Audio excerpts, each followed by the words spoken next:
we're back for another episode of the Lakers Fast Break podcast. It's Gerald Glassford coming right back at you here from Lakers Fast Break, Pop Culture Cosmos, Inside Sports Fantasy Football, and Game Source. We truly appreciate everyone out there listening to all of our shows. And if you can, please give us a 5-star review on Apple Podcasts. Plus, if you can like, share, subscribe, follow, or do anything that you can to support us right here at the Lakers Fast Break, Pop Culture Cosmos, Inside Sports Fantasy Football, Game Source, of course, the whole gang at Lakerholics.com, and always, as always, our good friends at the Hoopheads Podcast Network. It is sincerely appreciated. Well, I guess there's good news and bad news when it comes to today, because the good news is that basketball is back right now in an exhibition form. It's going to be something that is going to be great to see, because basketball, feeling everything out, everything's going to be great, everything's going to be fun, because basketball is now live and in living color in your televisions, out in the living rooms, and everywhere you can get your broadcasts.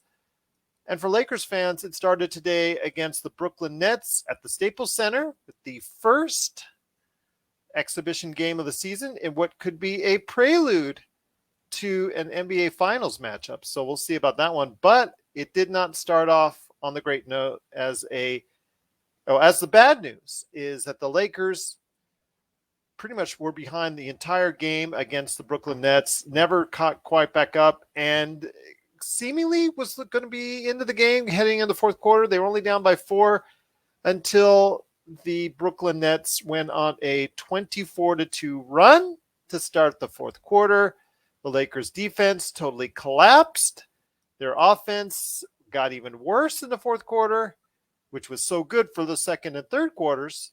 And the Lakers fell pretty bad at the Staples Center, 123-97. It is an exhibition game. And of the big stars, of the 6 big stars that are on the marquee for both the Nets and the Lakers, only one played, and that was Anthony Davis for 11 minutes at the power forward, which is, I'm sure, something we can get into. But here today to talk about all the things that went on today. And, again, there's only so much you can get out of today's game, because of the fact that, again, it was just an exhibition game and not everybody attended, not everybody played. So we'll go ahead and touch on that. But here today to talk about the game. And you know what? I recant. You can talk about your Niners and you can talk about your Yankees. It is a good man indeed. It is a man who loves his all caps and loves shouting at you on the Twitter at LakerTom, because he wants to get his point across. You got to be sure he's shouting, because I noticed that on my notifications. I saw all this like caps and all caps. I was like, my gosh, he must be angry at somebody. But it is LakerTom. LakerTom, great to have you here, my friend. Disappointing effort in the fourth quarter. I know you can't take everything away from it, but, at least that's not the way to get off the season on the right track. Yeah, it's every October we hope for these things to happen where you see all of your favorite teams playing at once, What you just don't hope for is that all of the games start at between 10 and 11 o'clock, or 12 and 1 o'clock. I'm watching the Yankees finally make the playoffs after a year that was the biggest roller coaster thing, where I've sworn that I was not going to watch another game probably at least a dozen times during the season. But they won. They finally came through with some great pitching, and they won today. So they'll, depending on what happens with Boston, they'll play a 1-game wild card game after 162 game regular season. That's Major League Baseball for you. Then you have the 49ers, and I missed some things because I couldn't obviously watch all of the games and still be here on time for Gerald in the podcast. So I was fast forwarding, and Jimmy Garoppolo's gone from the Liners, and Trey Lance is starting now, or playing at quarterback, and just threw a touchdown pass in a broken coverage for like 75 yards. So that was good to see. I thought the Lakers, were hanging tough in the fourth quarter. Obviously, I was watching a little more Niners and a little more Yankees in the fourth quarter, and I turned it on to the fourth quarter, and we're behind by 20 points after we were within 3 or 4 points. And so I had just a brief look at the stats. And I guess what we could call this game is the game to see who has the best bench or the best role players after the superstars. And if you use that as the judgment for this game, then obviously the Brooklyn Nets have a better bench than the Lakers do, at least at this point in the season. So we'll see what happens. It was good to see. It was good to see Lakers basketball. It was good to see 16,000 fans in Staples Center. Good to see LeBron and Russ on the bench supporting everybody. And we'll see what happens. You know, I have to say that I said before the game that I thought the Yankees would lose and I thought the 49ers would lose, and I thought it didn't matter whether the Lakers won or not, but I was going to watch the Lakers game even though it was a preseason game, and it didn't matter. That sort of tells you where my fandom ranks right now. I'm obviously a Laker fan first and foremost. I guess probably a Yankee fan second. And they should probably fire Boone, and the 49ers should fire Shanahan, and then I might be happier. But at any rate, I don't let this game have any lingering impact on the Lakers simply because it is a preseason game. It's the first time the guys have played. The Lakers have 11 new guys on the team. 3 guys are returning from last year. So you can't expect much continuity, especially without the starters in there and so forth. We did find out again that at least for one preseason game, all of these great shooters that came to the Lakers can't shoot. We shot again 31% from deep, and compared to 41% for the Nets. So that's the same problem. We got outscored, even though we played our 2 big centers. We got out rebounded and outscored in the paint. In fact, we got abused down low. We hardly ever got an offensive rebound and allowed them to totally dominate the boards. Disappointing game for the Lakers. Not what you wanted to see. We've got 5 more preseason games before we get into the regular season, so it should be interesting to see what adjustments they make. Who played well in my mind? It was good to see some shots made by Malik Monk. I thought he looked pretty impressive at the start. I thought that DeAndre Jordan looked a little washed. I thought that Dwight Howard looked a little washed. Our big men basically, and Anthony Davis looked like he needs a few more games to get in sync. And so I don't know what else you can say about the game. You know, it was a preseason game. I guess the one thing that's good about it is that we'll know exactly when all of our podcasts are going forward. They'll be right after the games with Gerald Glassford leading the way. Well, let's hope so. And let's hope it'll lead to a lot more positivity and success for the Lakers this season, because this is not the way you really want to start any type of season, even exhibition or otherwise, with a sounding and resounding defeat such as this. Once again, the Lakers lose 123-97, 24-2 run to start the fourth quarter. Dismal performance defensively, and this is something that concerns me. And also here today to talk about the game with me on this, and I'll hit him up here in a second. But it is Jamie Sweet, the man behind 5 Things, and the article's there. One of the things I wanted to express that I did express over the summers with all these new additions, one thing I saw that was kind of lacking was the perimeter defense. And with the perimeter defense, you saw that today exploited, because rookie Cameron Thomas, who is a gunner, and he's going to go in there to score, and he's going to earn time on this team over the course of the season.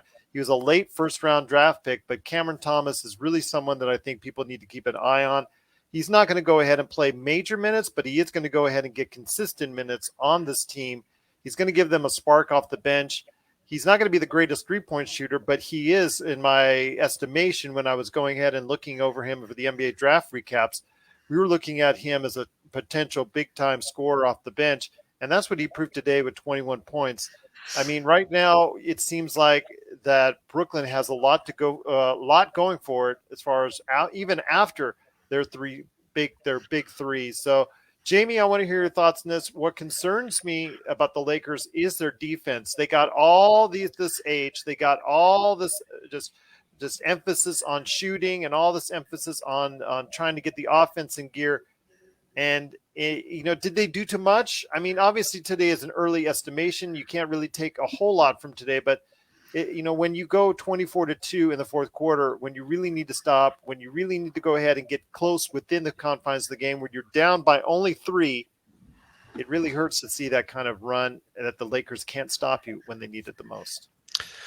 I mean, yeah, kind of. I mean, this was it was the scrubs versus the scrubs, and we're not gonna come the regular season. The lineups that we saw on the floor in the fourth quarter will not be on the floor for either team in the fourth quarter. So, I don't take too much away from this. I was a little bit more curious to see how we would start the game, and we started the game slow, I thought, and that is a byproduct of not really having any creators on the floor. I was surprised that Rondo didn't get the start because Russ and LeBron were out, and he did see some floor time, so I was kind of expecting to see Rondo on the floor. Instead, we had Nunn and THT. Everybody's trying to say like THT's got a lot to prove this preseason. I don't know if people remember, THT had a dynamite preseason last year and did not replicate that much throughout the regular season. So I think THT doesn't have to prove anything to me in the preseason games. He needs to show me that he can do it when the games matter at this point. I thought THT had a mediocre game. I thought pretty much all of our guys had a mediocre game. Malik Monk was the only individual I think that played okay. Yeah, he had some nice flashes. Obviously, he's kind of a gunner too. He's going to be our gunner off the bench. I have a feeling. The defense is a concern, but this is what is it, day 4 of all of these guys playing together. So it's a lot to ask for them to be excellent defensively now. Our best defenders didn't play when the game mattered. They didn't really play outside of the first half. So I didn't take too much away from this game other than, there's a few guys on the roster who are fighting to make it onto a 2-way or onto the South Bay Lakers. Well, the Austin Reeves one, bumping him up from a 2-way to a regular, that to me, again, his performance today kind of signaled to me, and I saw him through Summer League here in Vegas, and just wasn't ready. I don't understand why they bumped him up to a regular contract when you could have kept that open for someone else with more experience. I don't know if is it guaranteed though, or can they just it's a guarantee. Okay, well then that is a little mystifying to me. He's not guaranteed. He's not guaranteed. Yeah, it is. It moved up from a 2-way to from a 2-way to a 1 year. Yeah, but the 1 year is not guaranteed, and they have till January 10th to cut him with just $100,000. If that's the case, then I love it. That's one of the reasons they did this, for the flexibility. Or if it's just a bump for no good reason other than this guy looked mediocre in Summer League, then I don't understand it either. No, it was a money move. Yeah, I think it's a standard NBA contract. Is what it's listed as. Okay. Well, I've heard 2 different sources say that the contract was not guaranteed. We'll have to see until January 10th to cut him. I'm sure there'll be a press release about it at some point, so we'll just have to see what they say. There already has been. Oh, then. They signed him, went from an undrafted to a roster spot, and moved from a 2-way to a regular 1-year contract. Guaranteed. He must be doing something great in practice then. Fully guaranteed contract for the season, per Sean Sharani of The Athletic. I'm looking at Sham's tweet from September 26th. He says it's a guaranteed NBA contract. He says the second year is a team option. I have to agree with Gerald. That's a bit of a puzzling move because he hasn't shown me anything other than some moxie and some grit and defense. And a cute nickname, Hillbilly Kobe.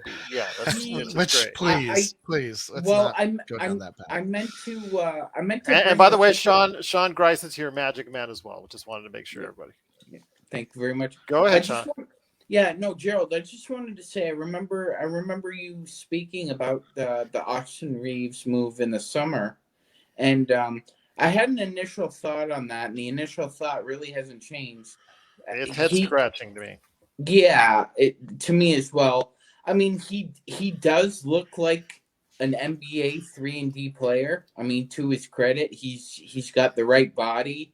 He's got a reputation as a shooter from the South, so we'll see how that works. But again, I'm with you, Gerald. It's kind of a head scratcher to me personally. But knowing that the second year is a team option, I'm guessing there's low expectations there for him. Absolutely. But Jamie, did you want to add something? Because like I said, today's, just to see the fact that there's again, you can only go ahead throw some grain of salt on this because it is a preseason game, so you can only say and do so much on it. But 100%. again, right now there's some there's some issues and concerns that I had going into this season in regards after even all the great acquisitions that they got. And some of it showed its head today. But again, with LeBron and Russ not in the lineup and AD only playing 11 minutes, I can only take so far so much. So. Or Carmelo or Ariza.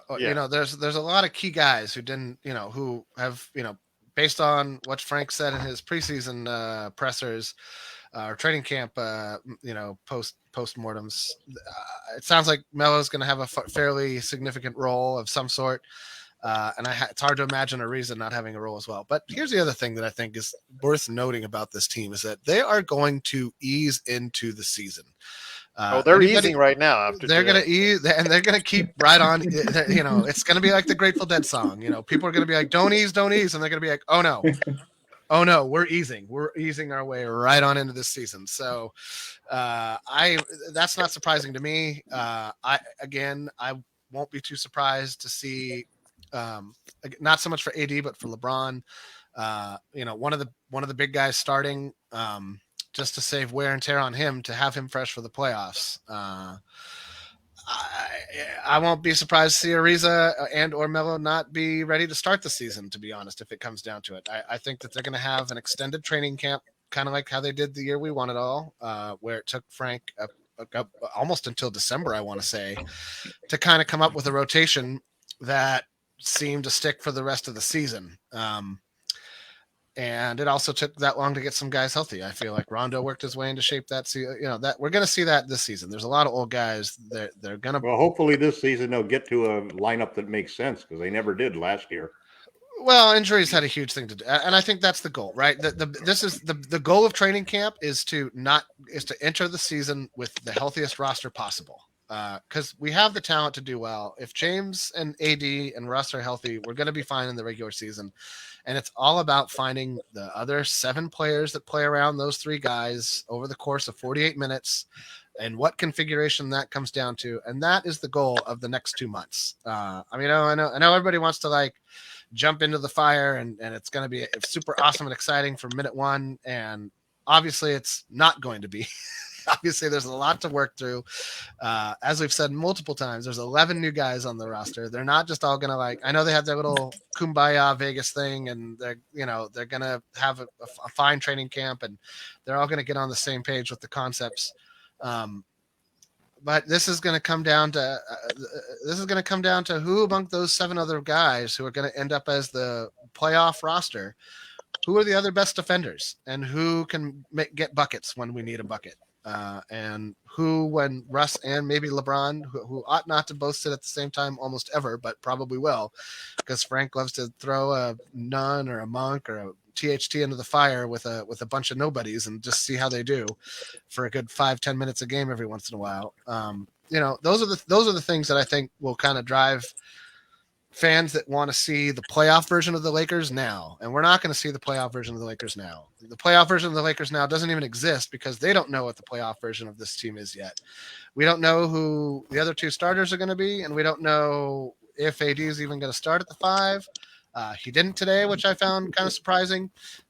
So true to form, Frank went with a more traditional lineup out of the gates. What a shock. Well, I mean, again, not having LeBron and AD. Okay, I'm sorry, not a shock. Not a shock to me. Sorry, Tom. But not having not having Westbrook and LeBron, I think impacts that. And I'm not surprised. I agree with you. I knew as soon as I started. You know what? You don't go and make a claim like that in the media day that AD did, and then the first exhibition game you start him at power forward. You don't do those things, right? Yet they did. And even if LeBron and Russ are out, yeah, but Frank does. But Frank does. This is exactly the point. Frank will play a dinosaur until he loses his job. until Tom, the meteorite hits. Tom, yeah, Or he we learns. understand. Sean and I and Jamie, we understand, but you got to understand. You like you said, you're coming to our way of thinking that he's a dinosaur and he wants to go ahead and let things be the old-fashioned way. We agree with you that AD should be at the 5 virtually every single game. Okay, if it's against Joel Embiid, okay, put him at the power forward and put a body in there to get 2 quick fouls. That's fine. Okay, I heard Amin Al-Hassan and on NBA radio, who's super sharp and who's really one of the best out there, said that he wanted to keep a center in position just to get those 2 early fouls. Against a Joel Embiid, I could see that happening, and I wouldn't mind that just to get those 2 early fouls in there, and then we'll go from there. But for 90% of the matchups, you should start AD at the 5. I have no doubt in my mind on that and agree with you wholeheartedly. But as Magicman, as Jamie Sweet, and I have all told you, Frank Vogel is just a very stubborn man and doing very stubborn things. We'll see.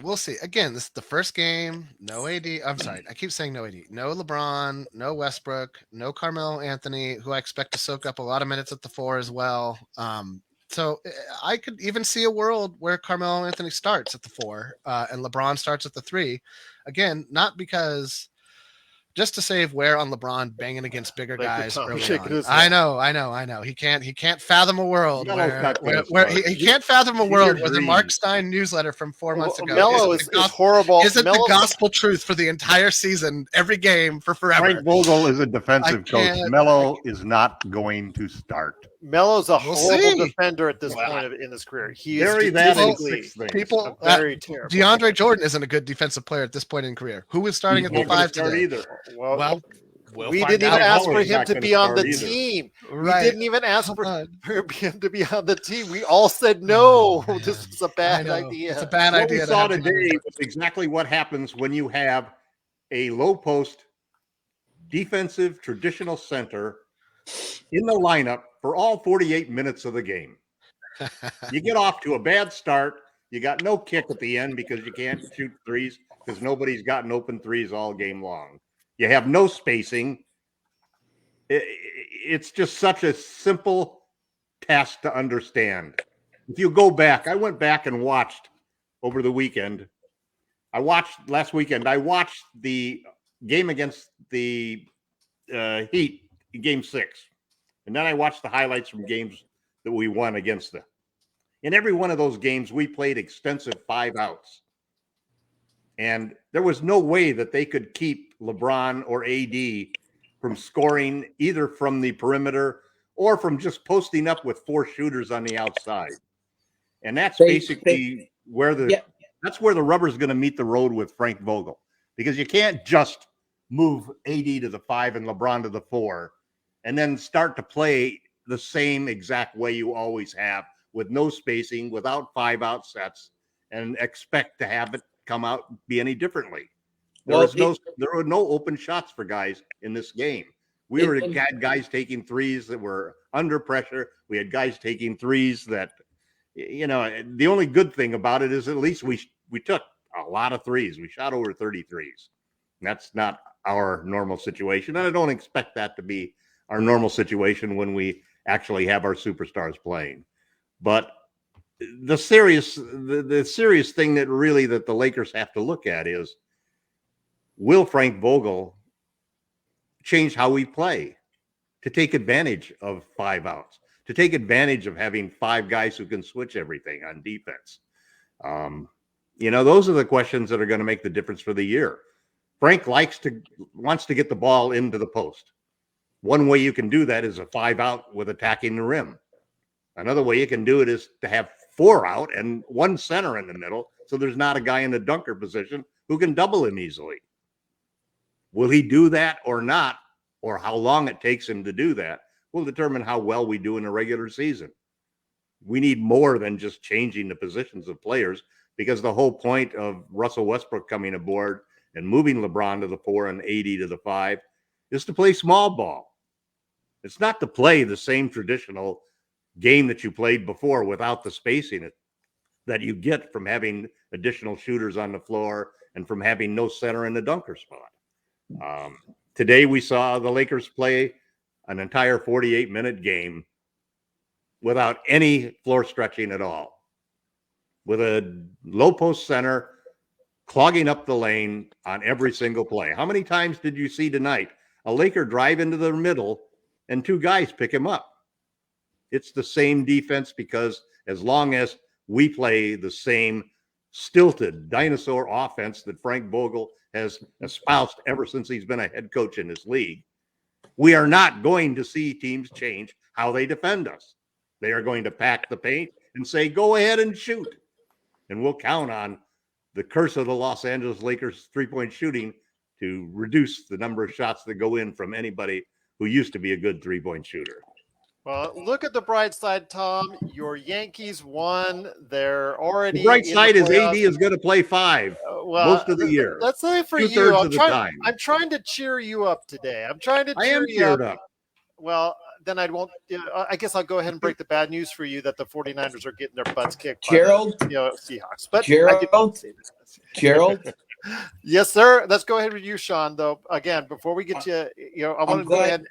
Go ahead. I'm glad you're trying to make Tom feel better, because you just depressed the hell out of me, because the Jays won, and now the Red Sox are up 7-5 in the 9th on the Nationals, and they're out. So it's going to be the Yankees and the Red Sox for the wild card now. Hey, you guys, it could be all worse. It could be Jamie and my Angels. Well, so you know what? There. Yeah, we were asking. We'll probably lose Ohtani. We're probably going to lose Trout. Hey, man, it's things are depressing in Anaheim, right? Yeah. It's not all gloomy in Toronto. We still got Vladdy and the kids for another 10 years. So, yeah, sorry about your luck, Gerald. Well, he's going to win MVP. He deserves MVP over Ohtani. I'm sorry. Ohtani faded. And to me, Guerrero, plus also the fact that the Angels didn't even finish 500. That's another issue. But getting back to basketball, I wanted to ask you this, and I appreciate, again, everybody listening out there. This is the Lakers Fast Break. We truly appreciate you being part of the broadcast today. And stay tuned, because I've got great shows coming up on more team previews from all around the league. I got some great guests lined up. Plus, we're coming back on Wednesday almost in the afternoon. Who in the heck plays a game at 3 p.m. on a Wednesday? The Lakers do. And they're going to go ahead and play, I guess, at 3 p.m. on Wednesday Pacific time. And then after the game, we'll go ahead and be here for that. But guys, I just wanted to go ahead and say thank you again, everyone out there, for listening. Sean, wanted to go ahead and hit you up with this. The thing is, I think the key to Lakers success outside of good health is to find a consistent fourth option for the team.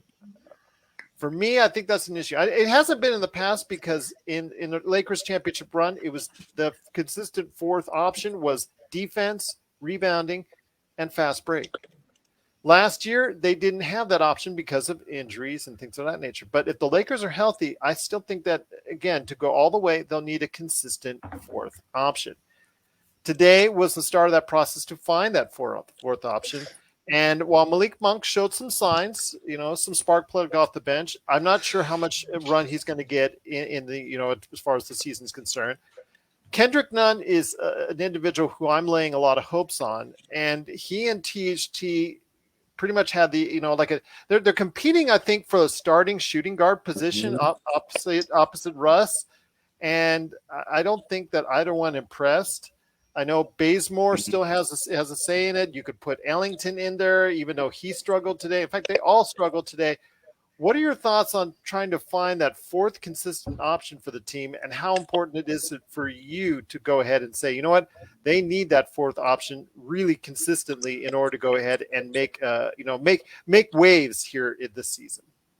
Yeah, you know what, Gerald, that's a great point. I would say I agree with your line of thinking. I think, they drafted THT, they've developed THT.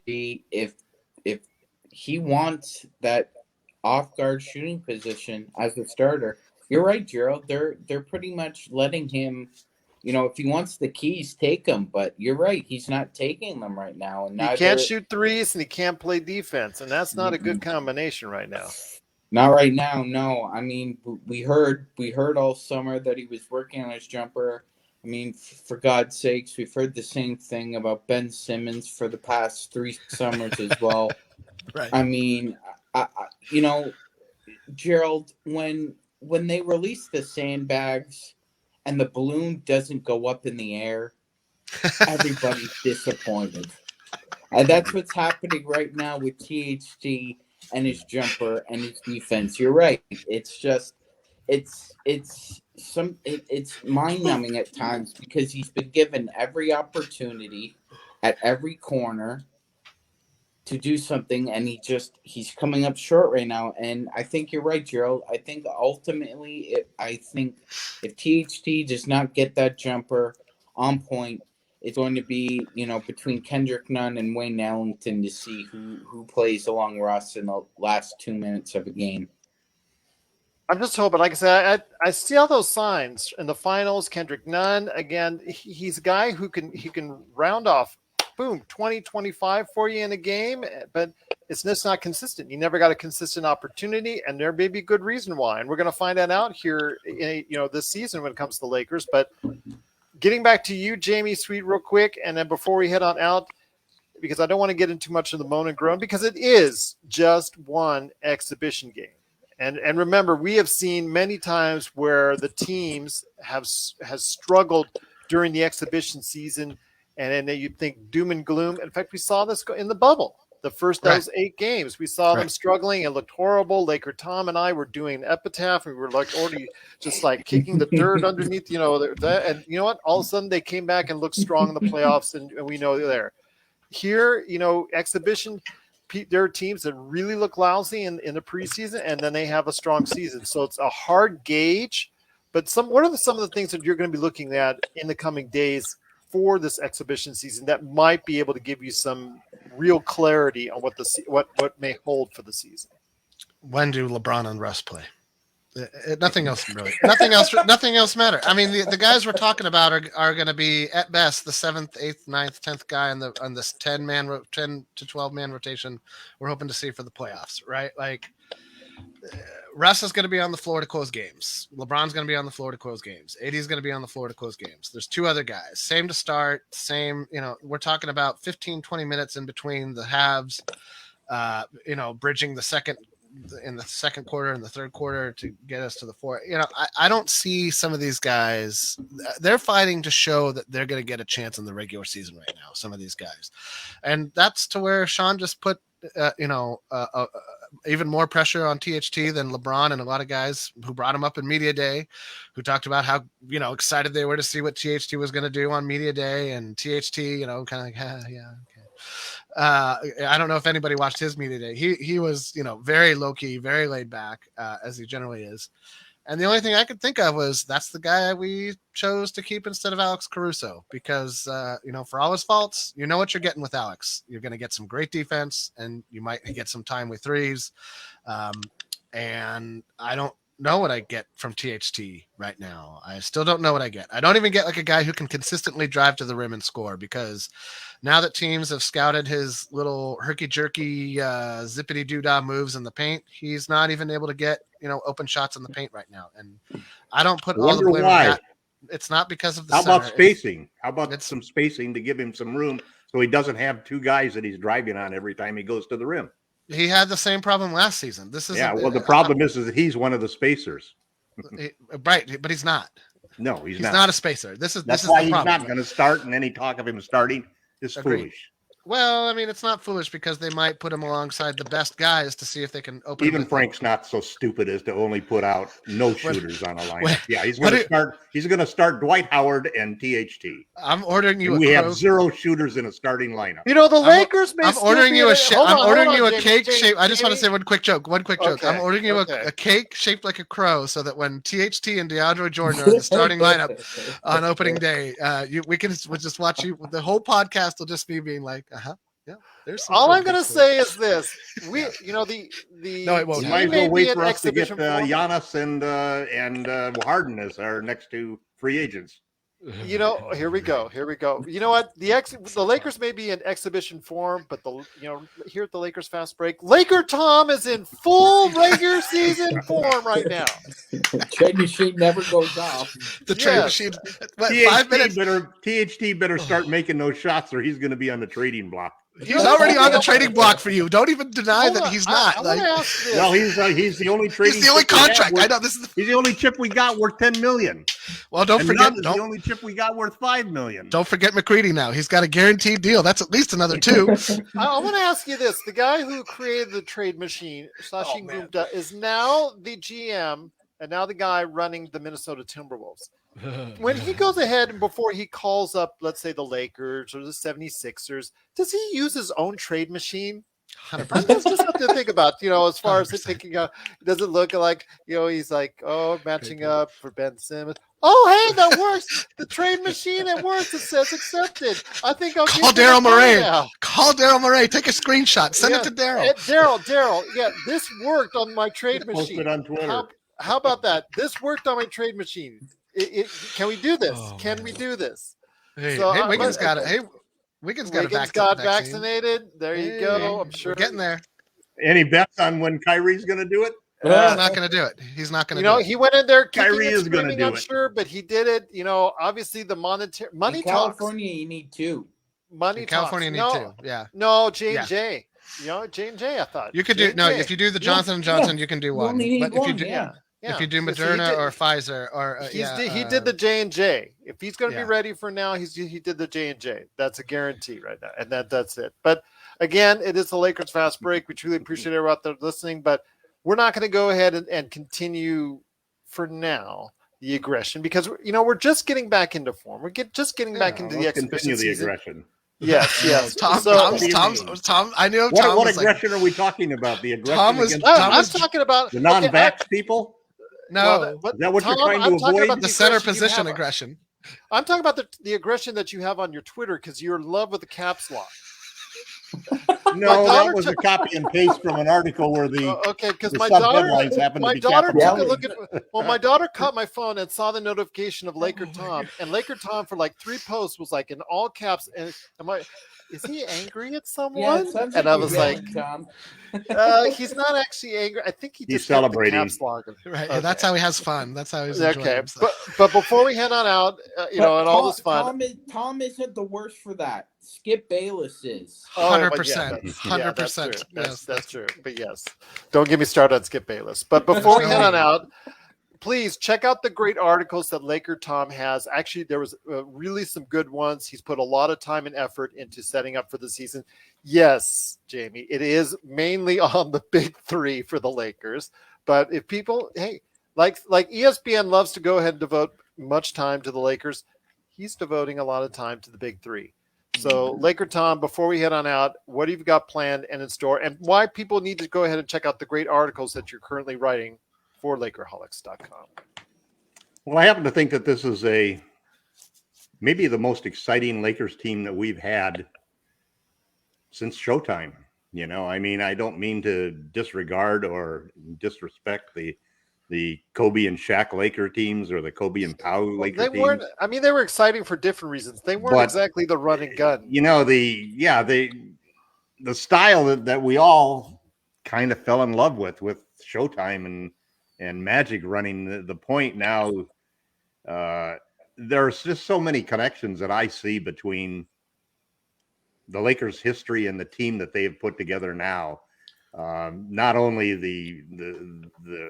the almost the replacement of Kobe Bryant with Russell Westbrook now to go out and chase a championship, the return of Dwight and the return of Rondo, the turning over the entire roster and really putting together a roster. Rob Pelinka did put together a roster basically that's a small ball roster. Mm-hmm. It's designed to fit around 3 superstars who aren't 3-point shooters. So it's hard for me to talk about anything else but those 3 superstars and what impact they have. And it's hard not to be excited with Russell Westbrook and what he's going to bring to the Lakers. I think this is going to be one of the most exciting teams that we've ever seen once they get together and they start to play. Yeah. And the challenges that Frank Vogel has really is to make the moves on offense, defense, and transition that really optimize the small ball lineup that Rob Pelinka's given him. We can go all defense with Ariza and Bazemore in the lineup. I'm perfectly happy with that. We can go all offense with Monk and Ellis and Ellington in the lineup. I can see reasons for that too. So I'm excited about what's going to happen with the season. I think it's going to be one of the most exciting seasons that we've had. I think that we're going to set a record for the number of wins that the Lakers will make in the regular season. And I think we will win the NBA championship. And I doubt that I'm going to take any other position than that during the entire year. There'll be ups and downs, just like everybody has said. I think all of the players have recognized that. We've seen some of that in this first game, the way that some of the passing and moves by people and some of the defensive rotations have not been exactly crisp, if you will. But I think that I do have a lot of faith in Frank Vogel's defense. I do think that even the weaker defenders on the team, which everybody claims are Nunn and Ellington, I think will also come along and will be able to be contributors to a good defensive alignment. I think Vogel always has that in his bag. I'm just hoping that on the offensive end that he'll really play 5 outs lineups, and he'll really spread the floor so that he can give the superstars room to operate. And once they start to operate and they start to drive, 5 out is the perfect offense for this team, because we've got 3 guys who can take the ball from the perimeter and attack the rim, and all 3 of them can pass the ball out to wide open 3-point shooters. So we just need to make this work, and it's going to be awful hard to make it work when you don't put your 3 superstars in there, and so you can't count on anything that's happening now. I mean, the challenge Frank Vogel has isn't to put together a starting lineup. It's to figure out which 2 players play best to start the game and end the game with LeBron and AD and Russ. So that's 2 guys that they got to figure. And he's got, a handful of maybe 4 or 5 guys that fall into that category as they could make a good lineup. So I think we'll see a lot of movement on different things. I think we're going to see some crazy lineups through preseason. Hopefully the last 2 preseason games, as Rob indicated and Frank indicated, will be games where they'll basically try to play the lineups and the rotations that they're planning for the early part of the regular season and see how they work. I think Frank's always been, at least in the regular season, more of a stable lineup rather than a matchup guy. When he gets to the playoffs, he's shown that he's a lot more of a matchup guy than a stable lineup guy. But I think he's going to go with a stable lineup during this season, and I think we'll see it. And I think he has a good idea already of who's going to be on it. That doesn't mean that somebody can't go out there and play well or play poorly and change his mind. But I think that when everything comes down to it, how far the Brooklyn Nets go, how far the Los Angeles Lakers go, isn't going to be determined by the guys who are on the court today. It's going to be determined by the 2 sets of superstar big threes and how they play. Superstars win. Maybe a 4th guy that comes up to be a real star and be that extra player that nobody counted on, that made it a 4 against 3 competition and so forth. But I think the Lakers have just as many good options for that as the Brooklyn Nets do. And I fully expect that as we go on to the season, I think that the Lakers' 3 superstars are more versatile. They're better playmakers. They're better defenders. I think in the end, they're better in attacking the rim than the Brooklyn Nets stars are. The Brooklyn Nets stars are better at shooting jumpers, making 3-point shots. So we'll see how that balances out. But it's going to be, unless something happens where somebody on one of these 2 teams gets injured, I can't see how anybody else but those 2 teams are going to end up in the NBA Finals for 2022. And make sure you go ahead and check out his awesome article today, his latest one, How Far Will Frank Vogel Go When It Comes to Fully Embracing Small Ball? That's available right now at Lakerholics.com. And you can also follow him at LakerTom, but he's not mad at you. I just want to go ahead and make sure that everybody knows if you follow him, he is not mad at you because he's in all caps. He's just trying to get his point across and copy and paste as well. So I'm actually just trying to avoid having to redo the all caps from the start. You know what? I'm as guilty of that as you are, my friend. I'm as guilty of that as you are. But also want to go ahead and make sure you note that there's some great things as well. Still, besides LakerTom's articles at Lakerholics.com, Mr. Magicman has been a great part of this as well as our Lakers historian and someone who brings that insight that only he can. What you got planned this week at Lakerholics.com? Well, Gerald, we're coming up on the Diamond Jubilee of the NBA, which is very cool. 75 I wish you could years. flow some of those diamonds over here. 75, 75 years going strong. I'm taking that to the jeweler. I think the game itself is in a good place, and I think that when LeBron finally hangs up his shoes, that he's going to be leaving the game in good hands. And so I'm going to be writing an article about why I think the Diamond Jubilee is just the beginning of to the moon and beyond for the young players, because I really think the game's in a good place. Oh, there you go. And you can, again, he also makes a ton of comments and is very supportive of the Lakerholics community. Please check out what Sean Grice, a.k.a. Magicman. Oh, go ahead. Yeah, and I was just going to give you the big outro, but go ahead. Yeah, and I was just going to add, Gerald. I think the Brooklyn Nets are in as unique a position as the Lakers are, as far as they know who 3 of their players will be on the floor in the last 2 minutes, but they don't know the other 2.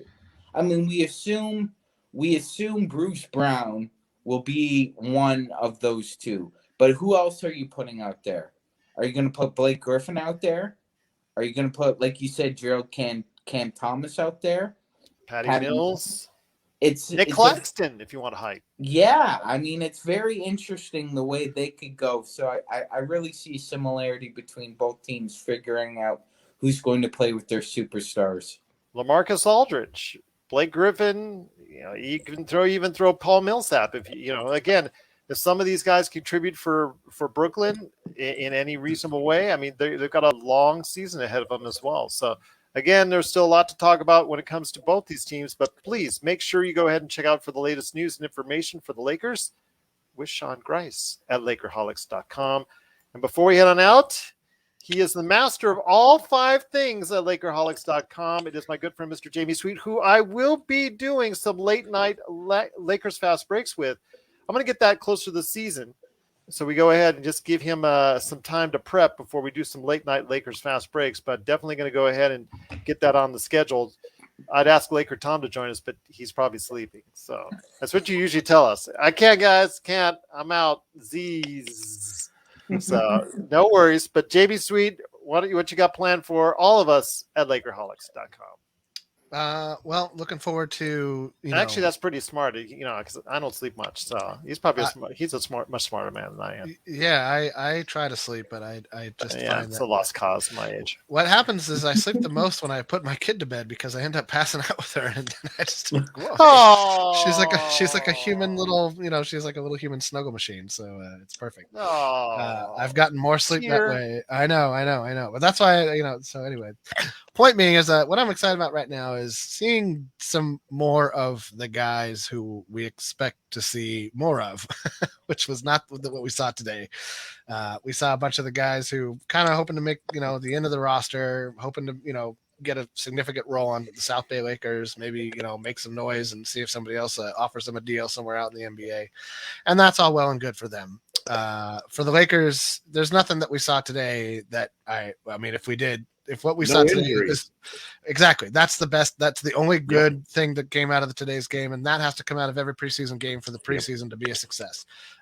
If we roll out of the preseason with no injuries and the roster's basically ready to go on opening day, I'm not too worried about this team at all. I think that they'll figure it out. However it shakes out, if we start traditional, if we start small, if we play traditional more than we want, whatever. However it works out, I think we'll be fine.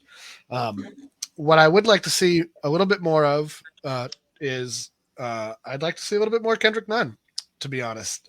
He only played, he led the team, or not quite led the team. THT led the team with 26 minutes, but 24 minutes. And it's preseason. Let these guys play. Kent Bazemore, for some reason, played 22 minutes. I know what Kent Bazemore can do. Let's get Nunn, and let's get some of these guys who we're kind of wondering where they're going to fit into the rotation, how it's going to go. I mean, Ellington only played, he also played 22 minutes. So those three guys had a decent amount of time, I suppose. But I would have liked to have seen them to close the game out on the floor no matter what, to be honest, just to see what they can bring. But, Frank's, I'm sure there's a method to his madness of some sort. And so we'll no see. Injuries. Let's go back to no injuries. Let's just stick with no injuries right now, because that's the most positive, and that's what this team needs throughout the whole season. If this team is healthy, I like us in any 7-game series, no matter who we start, no matter how it plays. LeBron's showing that he can be a 7-game monster. Russ has never played with talent of this level, and AD looks ready to dominate. So with all of that being true, today nobody should lose an ounce of sleep over what happened today. And I'm looking forward to seeing what some of these guys can do with the rest of their preseason. As am I. But again, it was a very disappointing fourth quarter for the Lakers. 24-2 run to start the fourth quarter. It is 123-97 victory for Brooklyn. But again, it's just the exhibition season. So Lakers fans, take heart that they're just going to be working out the kinks over the next few days. And we'll be back. If you're watching this on Facebook, we'll be back probably early evening around 6 p.m. Pacific. I'm assuming right around there. That's probably when the game will end, because it's a 3 o'clock game on Wednesday afternoon. I don't know why, but okay. All right. It is exhibition. So Phoenix's WNBA team can play. Oh, so yeah, because they're all right. That's in a playoff game. Then that makes sense. That makes sense. Yeah. Because it's WNBA playoffs. You're right. They're doing a great job against the Aces here, and the Aces are not. I guess the 2 seed doesn't matter for them right now. So I'm disappointed with what they're doing. But again, like I said, it's going to be an early game for the Phoenix Suns and the Los Angeles Lakers. But we'll be here early Wednesday evening. And then, of course, you can hear this on Thursday as a podcast then. But I'll tell you what, we truly appreciate everyone out there listening to our show. But before we head on out, make sure you go ahead and send us those emails, LakersFastBreak@yahoo.com, at LakersFastBreak on Twitter, at LakerTom on Twitter. And because I keep on forgetting, we're on Instagram, at LakersFastBreak, at Lakerholics on Instagram. Yep. I never use my Instagram. I don't know why. I have too many with all these shows. But Magicman is at Lakerholics. And what else on Instagram? Yep. So we've got 2 accounts. That's too many for my brain.